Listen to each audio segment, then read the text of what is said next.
A paz do Senhor, igreja. Mais uma vez, minha gratidão, pastor Marcos, filho. Minha gratidão à presidência que tem nos suportado, os pastores de congregação que têm honrado esta casa, cada irmão que veio para adorar o Senhor. Este é conhecido desde que eu vim para a Ilha do Governador, em 85, como culto de edificação espiritual e também chamado de culto da palavra. E eu adoro a Deus porque aqui ainda se prioriza a palavra. Aleluia. No dia que eu estiver no lugar onde não se prioriza a palavra, eu falo com Jesus e peço permissão para sair, porque onde não se prioriza a palavra, Deus não é prioridade. E eu adoro a Deus porque aqui o Senhor tem prioridade. Aqui, eu vou fazer igual, pastor, falo na congregação. Aqui, o senhor está orando 5 horas da manhã, tem oração mais tarde, né? 8 horas, às 9. Então, aqui é casa de oração. Esse grupo aqui canta lindamente, irmã Priscila, com essa equipe abençoada. Aqui também é casa de adoração. E aqui também é casa de pão. Então, aqui é casa de pão. Primeiro, casa de oração, casa de adoração e casa de pão. Diga graças a Deus. Você tem Bíblia? Vamos abrir na leitura que foi realizada esta noite.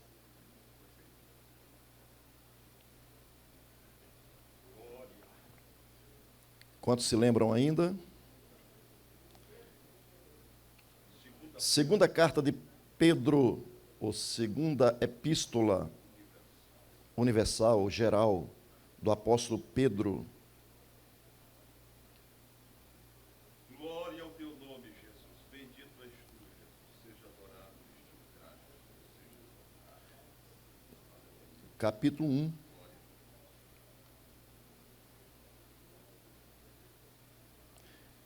Diz assim a palavra de Deus. Eu vou ler a partir do versículo 2, diz assim: graça e paz vos sejam multiplicadas pelo conhecimento de Deus e de Jesus nosso Senhor, visto como seu divino poder nos deu tudo o que diz respeito à vida e piedade, pelo conhecimento daquele que nos chamou pela sua própria glória e virtude, pelas quais ele nos tem dado grandíssimas e preciosas promessas, para que por elas fiqueis participantes da natureza divina, havendo escapado da corrupção que pela concupiscência há no mundo. E vós também, pondo nisto mesmo toda a diligência, acrescentai à vossa fé a virtude, e a virtude o conhecimento, e ao conhecimento a temperança, e a temperança a paciência, e a paciência a piedade, e a piedade o amor fraternal, e o amor fraternal ao amor fraternal o amor. Porque se em vós houver e abundarem estas coisas, não vos deixarão ociosos, nem estéreis no conhecimento de nosso Senhor Jesus Cristo. Pois aquele em quem não há estas coisas é cego, nada vendo ao longe, havendo-se esquecido da purificação dos seus antigos pecados. Portanto, irmãos, procurai fazer cada vez mais firme a vossa vocação e eleição, porque, fazendo isto, nunca jamais tropeçareis, porque assim vos será amplamente concedida a entrada no reino eterno de nosso Senhor e Salvador Jesus Cristo. Vamos voltar para o versículo 4 e vamos, me ajude nesta leitura que será rápida.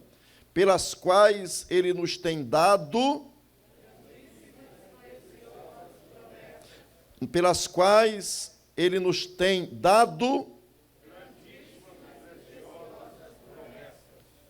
Espírito Santo, teu servo já pediu para que a igreja estendesse as mãos para mim, em sinal de bênçãos. Eu te suplico mais uma vez, encarecidamente, apieda-te de nós, Senhor. Ilumina-nos, nos fortalecendo, nos capacitando a falar aquilo que o teu povo precisa ouvir, aquilo que tu queres falar ao teu povo, e não aquilo que eu gostaria de falar, aquilo que eu pretendo falar que seja motivado pela tua presença.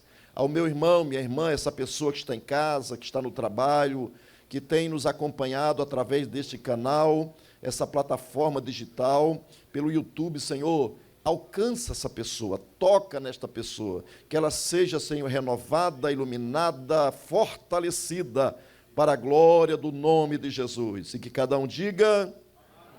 Por favor, se assente. O versículo que nós lemos, o versículo 4, diz, pelas quais Ele nos tem dado grandíssimas e preciosas promessas. Então, eu quero falar sobre essas promessas preciosas que o Senhor tem nos prometido para a igreja. Diga, as promessas são para a igreja. Diga comigo, eu sou parte da igreja. Eu falo isso, sabe por quê? Porque de vez em quando eu ouço uns pregadores dizer assim, bata o pé, bate no peito, eu sou a igreja. Bem, eu não aprendo assim na Bíblia. Paulo ensina que eu sou parte. O corpo, ele é um total, é integral, mas eu sou membro do corpo em particular. Então, individualmente, eu sou membro do corpo de Cristo. Quando eu estou em unidade, então eu faço parte desse grande edifício espiritual do corpo de Cristo, e a cabeça que é Cristo está sentada no trono à direita do Pai. Diga graças a Deus. Sabe, irmãos, nós temos promessas na Bíblia que gente boba, pegando a Bíblia, não saberia contar. Alguns dizem que a Bíblia tem 1.260 promessas. E se você pegar de Gênesis a Apocalipse e começar a ler a Bíblia, você vai descobrir como tem promessas maravilhosas para aqueles que leem, aqueles que ouvem, aqueles que guardam, aqueles que se aproximam de Deus. Deus tem promessas. Por exemplo, quando você lê lá em Deuteronômio, tem as promessas, né, as bênçãos e as maldições. Se você fizer isso, você vai receber isso. Se você fizer assim, vai ser assado. Se você fizer desse jeito, assim você vai prosperar. E tem as maldições para aqueles do povo de Israel que não estivesse alinhado com aquelas promessas, aquelas palavras da aliança. Porém, eu estou aqui numa nova disposição. Eu estou aqui numa nova e eterna aliança. Eu estou aqui não mais na visão, na dimensão do Antigo Testamento. Eu estou aqui agora alinhado com Deus pelo sacrifício de Jesus Cristo, seu Filho amado, que veio, se entregou por mim, e Ele se entregou por você, que faz parte dessa igreja. Você que é parte da igreja. Se você faz parte da igreja, você tem a bênção de Deus na sua vida. Você é alcançado pela presença, você é alcançado pelas promessas, você é alcançado pelo que Deus tem. A Bíblia diz lá em Efésios capítulo 1, versículo 3, bendito Deus e Pai de nosso Senhor Jesus Cristo, o qual nos abençoou com algumas bênçãos espirituais, amém? Não, o qual nos abençoou com todas, nos abençoou com todas as bênçãos espirituais em Cristo Jesus. O segredo da igreja é Cristo. A palavra em Cristo, por meio, aparece só lá em Efésios 37 vezes. E a palavra, como diz a Bíblia de Estudo Pentecostal, e também lá o Champlin, Dr. Champlin, ele diz que aparece em Cristo, através de Cristo, pelo menos 160 vezes nos escritos de Paulo. Então veja, existe muita bênção para a igreja e nós, muitas vezes, como igreja de Jesus, temos vivido como mendigo. Nós, como igreja de Jesus, não entendemos a nossa posição, porque no texto que eu acabei de citar, bendito Deus e Pai de nosso Senhor e Salvador Jesus Cristo, o qual nos abençoou com todas as bênçãos espirituais em Cristo. Quando eu leio Efésios capítulo 2, versículo 6, eu encontro lá que está escrito: Ele nos ressuscitou juntamente com Ele e nos fez assentar nas regiões celestiais em Cristo. O salvo, a igreja, apesar de estarmos aqui, apesar de estarmos nessa carne, neste tabernáculo terreno, nós já estamos assentados nas regiões celestiais em Cristo, com Cristo. A Bíblia diz que a nossa vida está escondida com Cristo em Deus. Então, se eu estou abençoado, se eu sou abençoado em Cristo, e Cristo está lá, então, queridos, todas as promessas que são para a igreja, elas me alcançam, elas me tocam. As promessas de Deus em Cristo Jesus, para o corpo de Cristo, para a igreja, para esse grande edifício. Veja, no próximo domingo, teremos uma lição muito importante, muito relevante, que será sobre eleição e predestinação, onde se tem dado um contexto totalmente alheio, um contexto determinista, mas o contexto que Paulo enfatiza é a adoção de filhos. E a adoção de filhos não está relacionado a ser crente, ou seja, tirar do mundo apenas para ser crente e ser abençoado. Não, está relacionado ao futuro, está relacionado à eternidade, à adoção de filho. Enquanto eu estou aqui, eu estou esperando a redenção. Enquanto eu estou aqui, eu estou aguardando aquele momento que eu serei transformado num abrir e fechar de olhos e estaremos para sempre com o Senhor. Jesus prometeu promessas grandiosas a sua igreja. E a igreja, ela tem a igreja visível, como alguns costumam dizer, e a igreja invisível. A igreja vencedora e a igreja triunfante. A igreja que está aqui, nós vivos, em corpo físico, trabalhando, servindo, e uma igreja que serviu aqui, mas que já está dormindo no Senhor. E quando eu falo dormindo, não estou falando de estar inconsciente, está fora deste corpo, mas está em Cristo, guardado em Cristo, conscientemente em Cristo, como temos alguns textos bíblicos que falam sobre isso. Agora, redobre a sua atenção. Essas muitas bênçãos que Deus tem para mim, que tem para você, essas grandiosíssimas e preciosas bênçãos para a igreja, e que você é partícipe, você é alcançado quando você, Pedro disse nesta carta, pelo conhecimento de Cristo Jesus. Enquanto mais você conhece a Jesus, enquanto mais você conhece a Deus, enquanto mais você se aproxima e se relaciona com Deus, quando você lê o texto bíblico, você descobre que coisas que foram faladas e prometidas para a igreja, nós não estamos usufruindo. E aí as pessoas pegam textos do Antigo Testamento e fazem campanhas mirabolantes. Para quê? Para impressionar, para pressionar, para manipular o povo.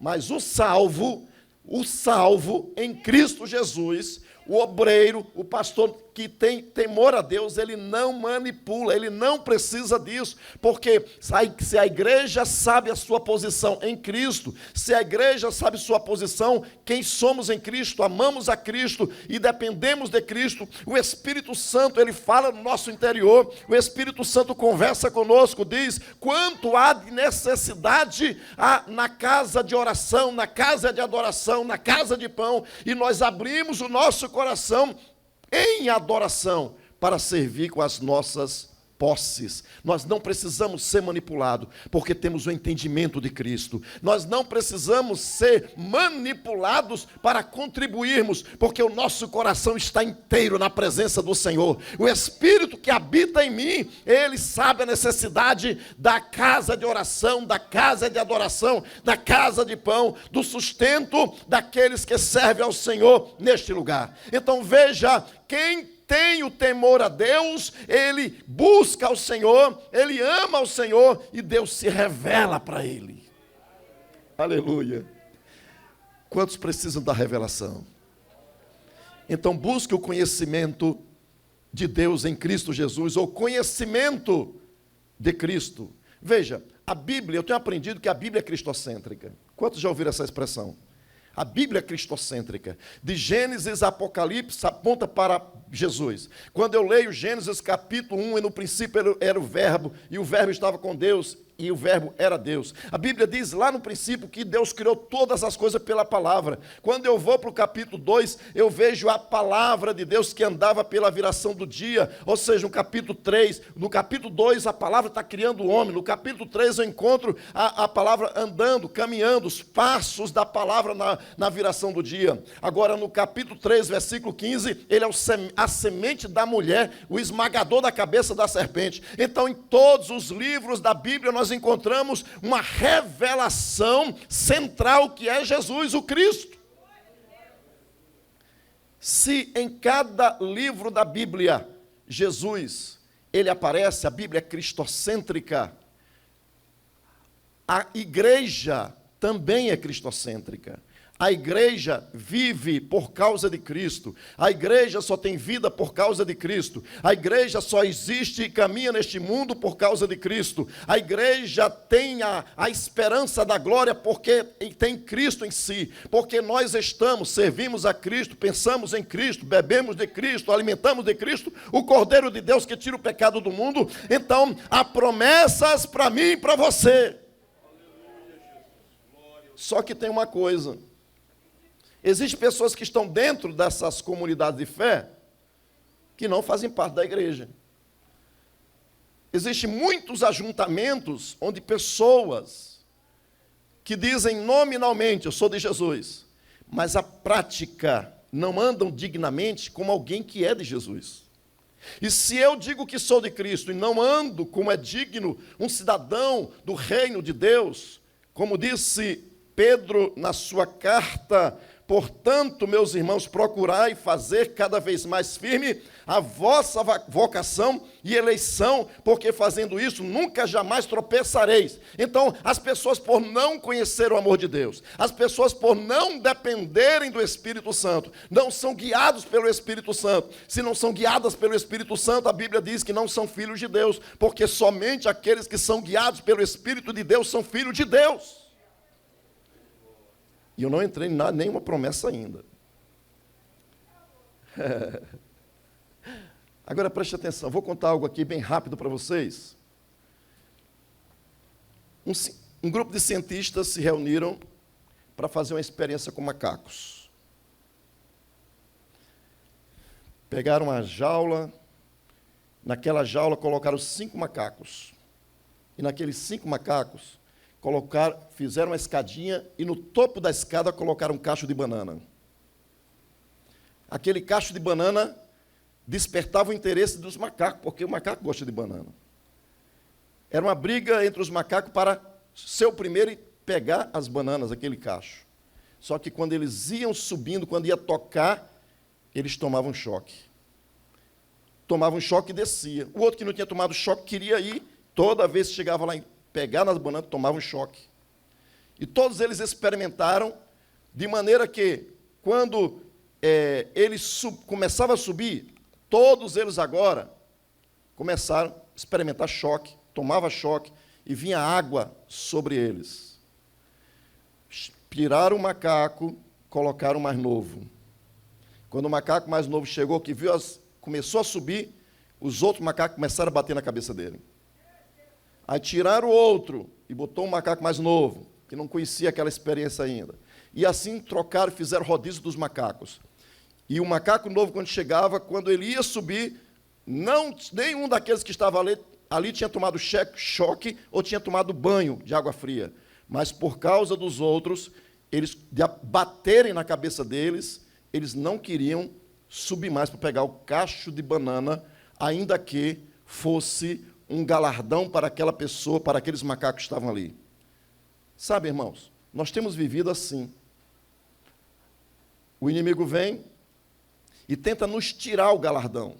O galardão está lá, mas nós tomamos choque, nós tomamos banho de água fria, nós somos rejeitados, nós somos expoliados, as pessoas olham para nós e nos veem como pessoas quadradas, pessoas sem fundamentação, pessoas religiosas, pessoas que vivem nesse mundo aí, mas que não olhamos. Temos uma herança, temos um galardão, temos promessa, mas agora nós estamos com medo ou não queremos nos apropriar daquilo que nos pertence, com medo de apanharmos, com medo do choque, com medo de água fria. O diabo está manipulando a mente das pessoas para que se voltem contra a igreja e a igreja não viva à altura daquilo que Deus tem prometido para mim e para você. Deus tem promessas. Agora, pastor, como assim promessas? Por exemplo, você já deve ter lido na Bíblia a palavra sobre coroas. Alguém já leu? Coroas. Na Bíblia, no Novo Testamento, aparece cerca de 5 tipos diferentes de coroa. O Champlin, ele mostra 6 tipos de coroa. Mas a palavra grega coroa é Stéphanos, né? E a fonte para o nome de Estevão, Marte, entre outras coisas. Isso significa um emblema da realeza, um prêmio nos jogos públicos ou um símbolo de honra em geral. Então, preste atenção, existe promessas de galardões, de coroa, pedras preciosas, coisas maravilhosas para a igreja. E o diabo está tentando fazer com que você deixe a jornada, que você perca de vista o alvo, o galardão, a tua coroa. Mas eu vim aqui esta noite para dizer para você, não desista, não pare, continue, porque Deus tem o galardão para a sua igreja. Quando nós olhamos Tiago, capítulo 1, versículo 12, nós encontramos bem-aventurado o homem que suporta a tentação. Porque, quando for provado, receberá a coroa da vida, a qual o Senhor tem prometido aos que o ama. A mesma expressão aparece também lá em Apocalipse 2:10. Nada tem mais das coisas que hás de padecer. Eis que o diabo lançará algum de vós na prisão, para que sejais tentado, e tereis uma tribulação de 10 dias. Sê fiel até a morte, e dar-te-ei a coroa da vida. Tem uma coroa para aqueles que sofrem. Tem uma coroa para aqueles que estão lutando nesta vida, sofrendo as agruras, as tentações, as perseguições. Existe a coroa da vida para mim e para você. Mas também existe a coroa da justiça. A coroa da justiça para o salvo que tem coragem e valor em lutar pela fé, pelo ensino, pela doutrina e anela pela volta do Senhor. Quando olhamos para Paulo, no capítulo 4 de 2 Timóteo, no capítulo 4, versículos 7 e 8, diz, combati o bom combate, acabei a carreira, guardei a fé, desde agora a coroa da justiça me está guardada, a qual o Senhor, justo juiz, me dará naquele dia, mas não somente a mim, mas a todos que amarem a sua vinda. Aleluia. Se você está combatendo por causa do Evangelho, fique tranquilo, Deus vai recompensar. Ele que paga bem, Ele é o patrão, Ele é o dono, Ele tem a melhor recompensa e promessas para mim e para você. Glória a Jesus. Tem a coroa de gozo. A coroa de gozo para o salvo, ganhador de almas.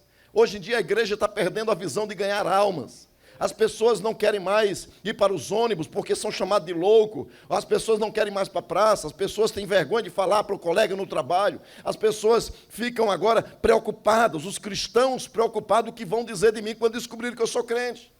Eu que agora estava nas rodas de piada. Eu que estava vendo essas coisas com ele, falando com ele essas coisas. Quando eu disser que sou crente, eles vão dizer, rapaz, tu é crente em nada.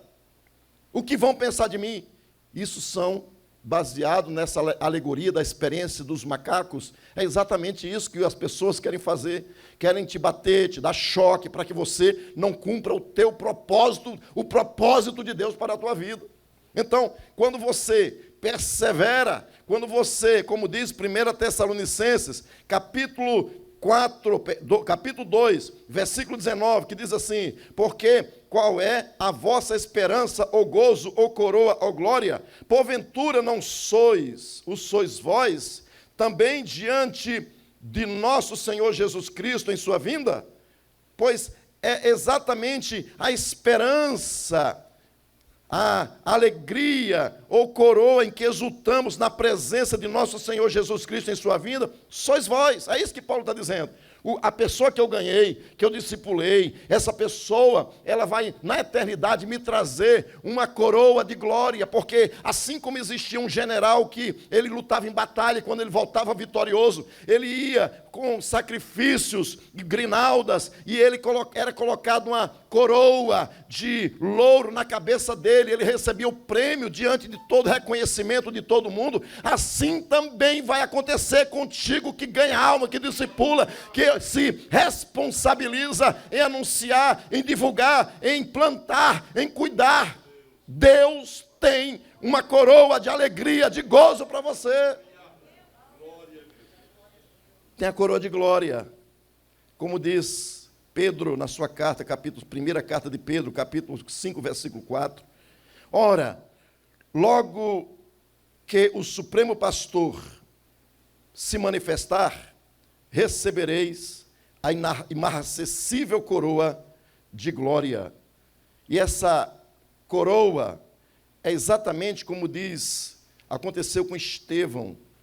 Ele é um resplendor de brilho, né? O caso de Estevão, o nome Estevão quer dizer brilho. Ele foi apedrejado, mas não negou a fé. Paulo, ele foi um Marte, mas não negou a fé. 3 quarentena menos 1, mas não negou a fé. Tem gente que está largando o evangelho, está largando a carreira proposta por causa de afrontas. As pessoas dizem assim, pastor Marcos: aqui, pastor Marcos, eu não tenho mais ministério na DIG. Tem gente que aparece dizendo isso, pastor? Meu Deus, aqui não tem ministério para mim. Aqui não tenho cargo, não me dão posição, ninguém reconhece o meu ministério. Eu disse domingo passado na congregação: meu querido, vai para a porta da igreja. Olha lá, tem o irmão fulano lá entregando folheto, ganhando para Jesus, visitando. Ó, tem ali, ó, do outro lado da rua, tem uma porta chamada cemitério, onde as pessoas ali ficam cheias de gente chorando, vai lá pregar, entregar folheto, dizer que Jesus morreu para a cruz do Calvário, para dar vida, e vida com abundância. Aí você vai receber a coroa de glória na eternidade. Mas tem o prêmio, a coroa incorruptível. Essa coroa são aqueles que completam a carreira, que vão até o final, como disse Paulo, escrevendo a primeira carta dele aos Coríntios, capítulo 9, versículo 25, diz assim: e todo aquele que luta de tudo se abstém, eles o fazem para alcançar uma coroa corruptível, nós, uma incorruptível. Então, veja, Paulo, ele disse: combati o bom combate, ele foi até o final, ele não desistiu, mas tem muita gente desistindo, tem muita gente parando por bobagem, parando porque acha que não está sendo visto pelo pastor, porque o pastor não tem amor, porque o pastor não tem coração, porque nessa igreja não tem amor, porque nessa igreja ninguém me vê, eu sou o bichinho de Jacó. Vai ler primeiro o que quer dizer bichinho de Jacó e para de ficar falando bobagem. Você tem uma posição em Cristo, você está sentado nas regiões celestiais em Cristo. Quer coisa melhor do que isso? Pare de reclamar e assuma a tua posição em Cristo, e Deus, em Cristo Jesus, vai te recompensar na eternidade. Agora, pastor, quando eu olho Jesus, ele escreve, manda João escrever, botar no pergaminho 7 cartas para as 7 igrejas que estavam espalhadas na Ásia. Ali havia cerca de 11 cidades onde tinha igrejas, mas Jesus escolheu apenas 7. Eu estava lendo mês passado sobre isso, e um dos biblistas, ele disse que Jesus escolheu, uma das razões porque Jesus escolheu aquelas 7 igrejas, formando praticamente um círculo ou uma meia-lua, primeiro, foi por causa dos nomes de cada uma daquelas igrejas ou cidades. Segundo, porque era em formato de círculo e representa o mundo, representa a igreja espalhada pelo mundo inteiro. Terceiro, porque Jesus diagnosticou situações que estavam acontecendo no seio de cada igreja situada em uma daquelas cidades da Ásia Menor, onde hoje é a Turquia. Então, cada igreja tinha um problema. Jesus teve elogios para aquela igreja. Jesus falou coisas agradáveis, mas Jesus não escreveu para elogiar, pastor Luciano. Jesus, ele não escreve para dizer, servo bom e fiel, você vai receber a inacessível coroa. Não, Jesus não está preocupado em escrever, porque já foi anunciado. Jesus, ele quer que você acredite na palavra dele, que você tome posse da palavra dele, que você viva e usufrua aqui, já tomando posse daquilo que está escrito para a eternidade. Você tem que viver o aqui e agora. Então, Jesus não escreveu para aquelas igrejas para elogiar, ainda que tenha elogiado. Jesus não escreveu simplesmente por escrever, vou dizer que eu estou vivo e ressuscitado, e no ano 96, eles não me viram lá como viu João, eu vou escrever para eles. Não, Jesus escreveu por causa dos problemas que estavam acontecendo na igreja.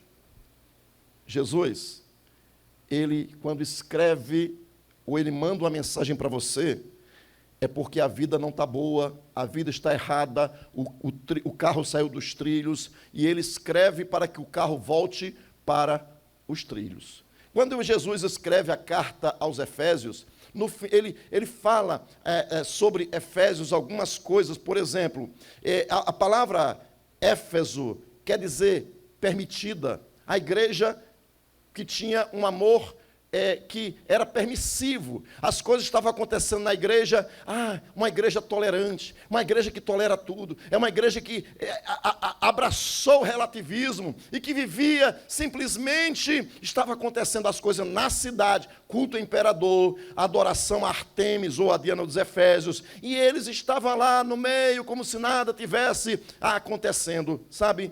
Jesus, quando escreveu aquela cidade marítima da Ásia, aquela cidade bonita, aquela cidade da Jônia, e sob o domínio de Roma, a Ásia proconsular, situada entre Esmirna e Mileto. Jesus escreveu para essa cidade, sabe o quê? Para a carta para aquela igreja, sabe o quê?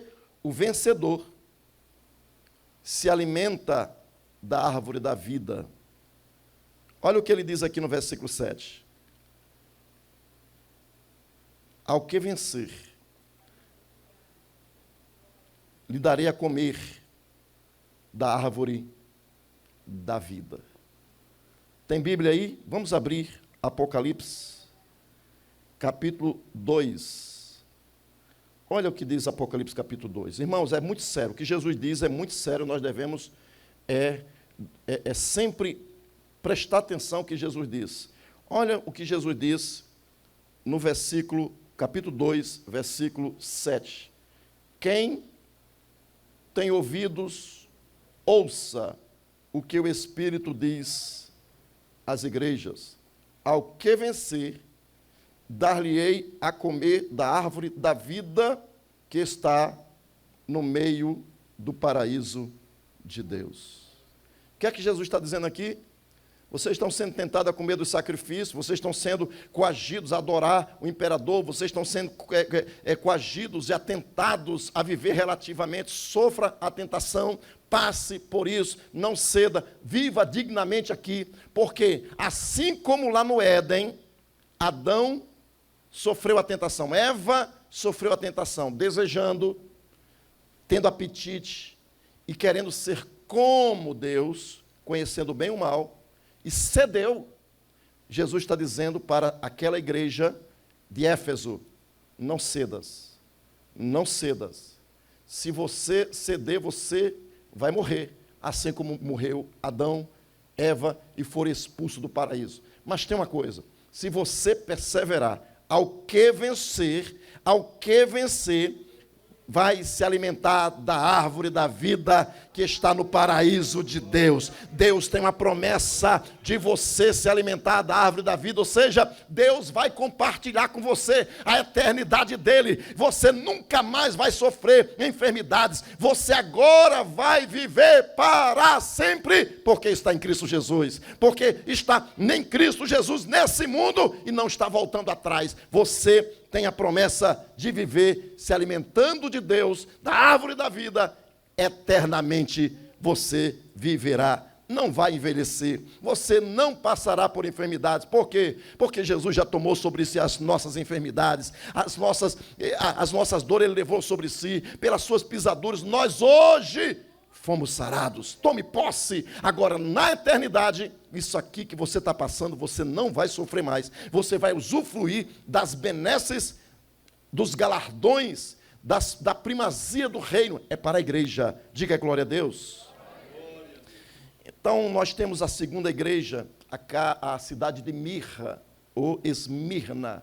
A igreja que está em Esmirna. Aí Jesus, ele quando fala com essa igreja, porque a palavra Esmirna quer dizer mirra, mistura, ou misturar, assim, dar o sabor de mirra, vinho com mirra, vinho aromatizado com mirra. Os antigos costumavam infundir mirra, ou misturar mirra no vinho, para dar-lhe uma fragrância e sabor mais agradável. Aí Jesus chega e diz: quem tem ouvidos, ouça o que o Espírito diz às igrejas.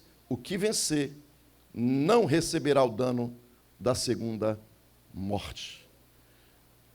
As pessoas que estão se prostrando, se corrompendo, elas sofrerão o dano da segunda morte, porque estão se prostrando, estão em adultério espiritual, estão vivendo para o mundo, estão aceitando as imposições de Satanás. Mas Jesus disse para os crentes que estavam naquele lugar de mirra, naquele lugar onde existia, o nome já dizia mirra, onde os crentes sofriam, e Jesus estava vendo crentes serem mortos, crentes serem perseguidos e mortos, mas Jesus diz: quem vencer, o que vencer, não receberá o dano da segunda morte.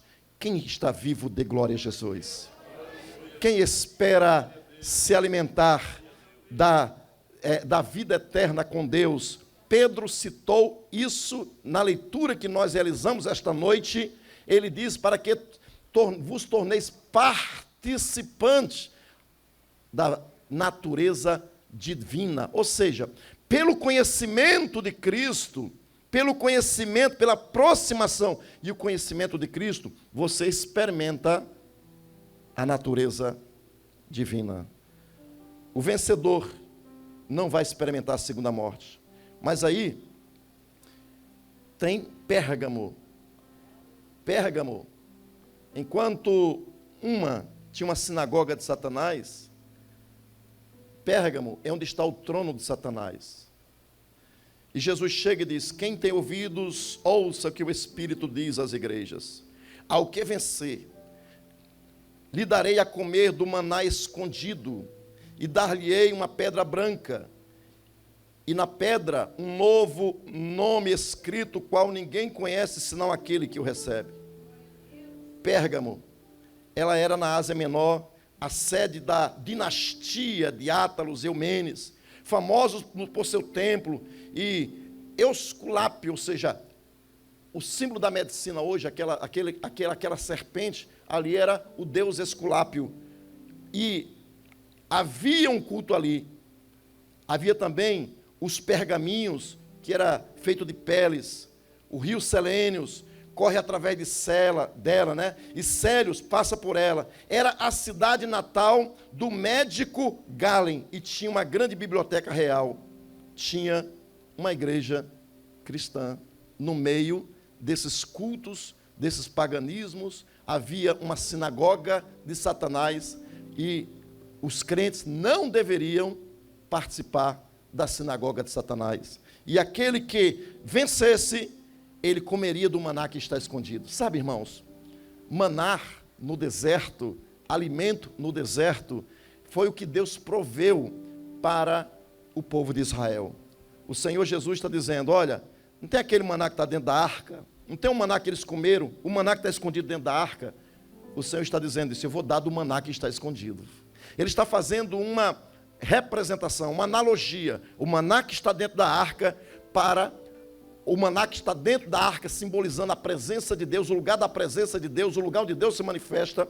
Jesus está dizendo, existe um maná lá em cima que está escondido comigo, e eu só dou para aquele que é vencedor, eu não dou para qualquer um, os meus segredos somente para aqueles que vencem, aqueles que permanecem, aqueles que não desistem. Meu irmão, existe uma promessa de maná para a sua vida, existe uma pedrinha, onde tem uma pedrinha branca de absorção, onde você não terá mais condenação, uma pedrinha branca com um novo nome. Você agora pode se chamar João ninguém, Zé ninguém, Pedro ninguém, Dona Ifã ninguém, mas tem uma coisa, na eternidade eu terei um novo nome, você terá um novo nome, nós teremos um novo nome, e nós estaremos com Ele para sempre.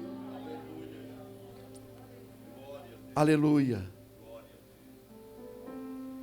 Só para concluir, a Pérgamo representa altura, quer dizer, significa altura ou elevação. Mas quando eu olho para Tiatira, a igreja, enquanto a carta anterior tinha 4 versículos, eu olho para a igreja de Tiatira, e aparentemente não tinha muita dificuldade ali. Jesus escreveu vários, um texto grande, o que se escrever, Jesus mandou escrever coisas, o maior texto foi para Tiatira.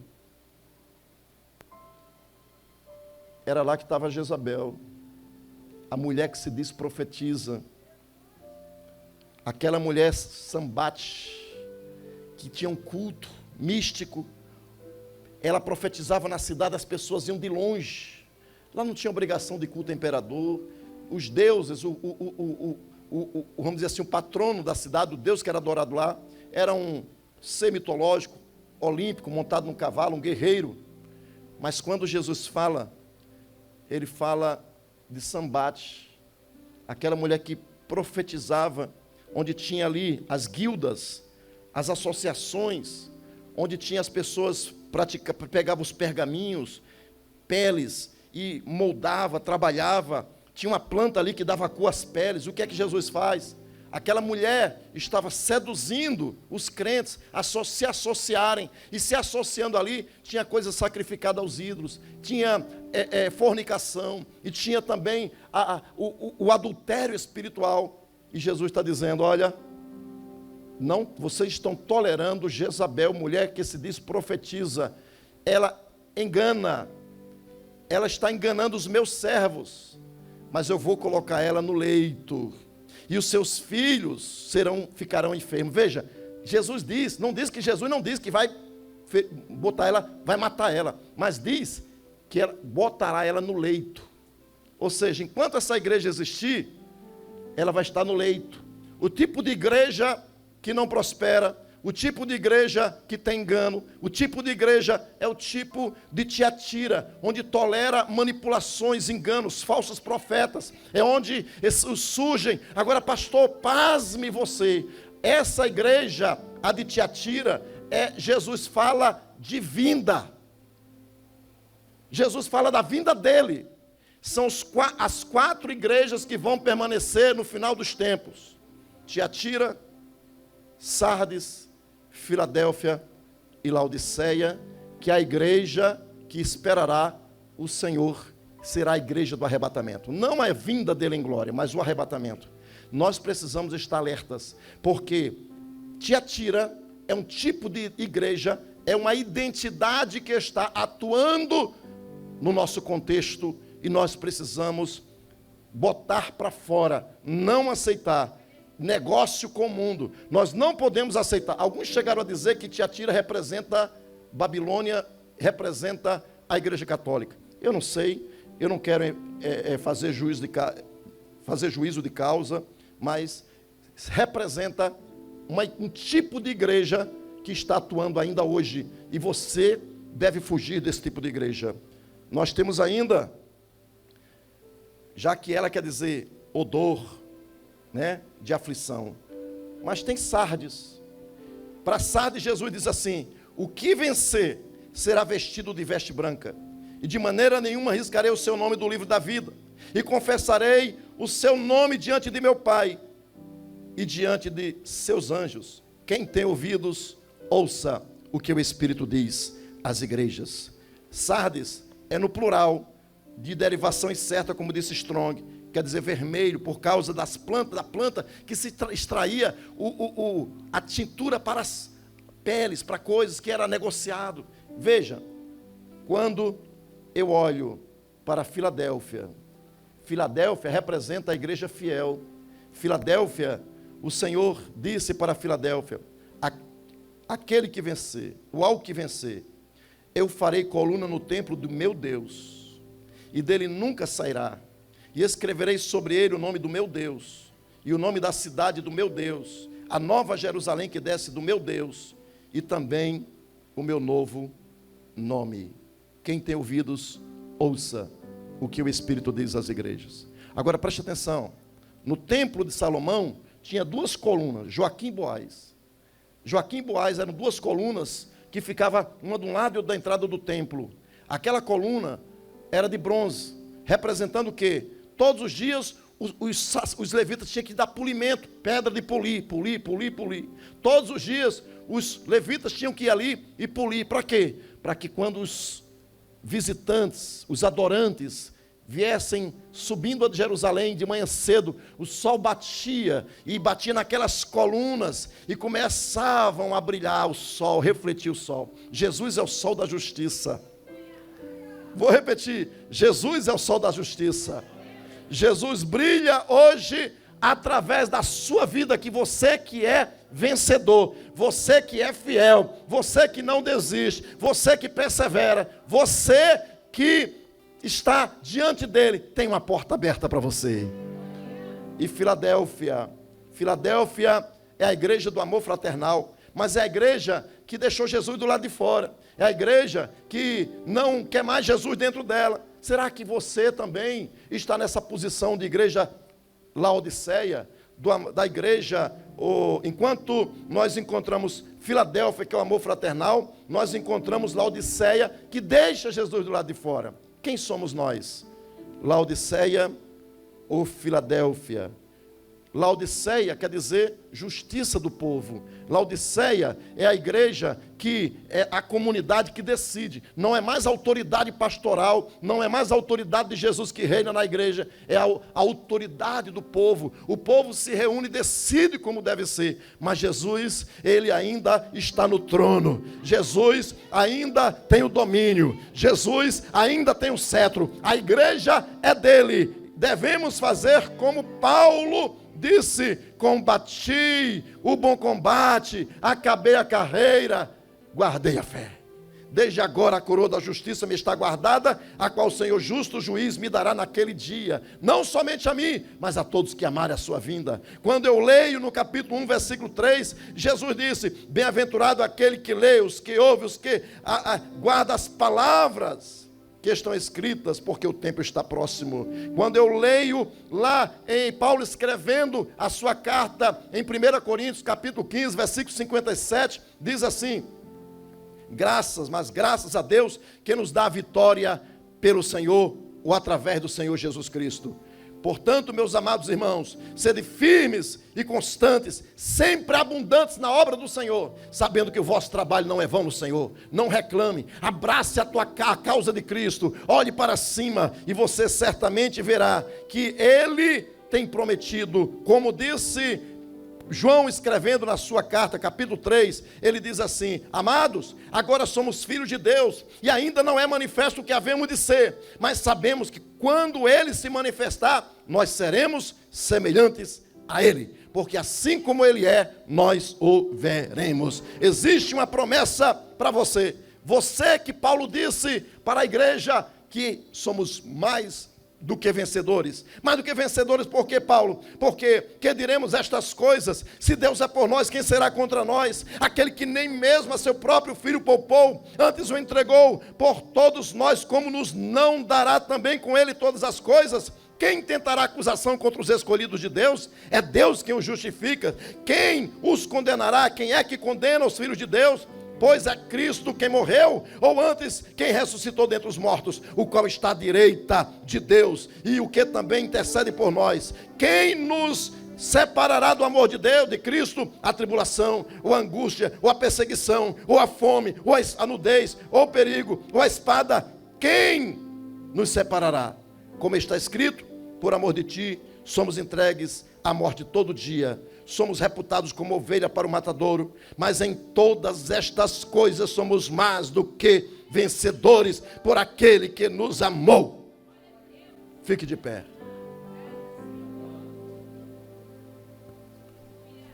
Você que ouviu esta palavra, o Espírito Santo não me traria aqui esta noite, não falaria com o pastor Marcos, se essa palavra não fosse para vencedores ou para aqueles que estão sofrendo e ultrapassando os limites da tribulação, da perseguição. E Paulo diz, mais do que vencedores em todas estas coisas. Você que está aqui esta noite, esta palavra é para você. O Senhor está motivando você, está dizendo para você, não desista.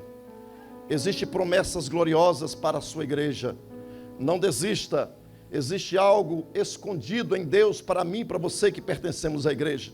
Nós iremos adorar naquele, como diz por aí, não sei se haverá um lindo coral, mas nós, como diz o louvor, um lindo coral, nós vamos adorá-lo, nós vamos exaltá-lo na cidade santa. Ele será o sol, nós estaremos diante dele. Quem sabe você esta noite veio a esta casa, a sua vida está fracassada, você quebrou a aliança, você se desviou, você, quem sabe, não é crente, mas quer essas promessas para a sua vida. Eu desafio você a vir se lançar na presença do Senhor.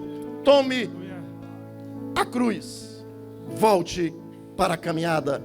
Jesus é a solução para a tua vida. Ele virá num piscar de olhar.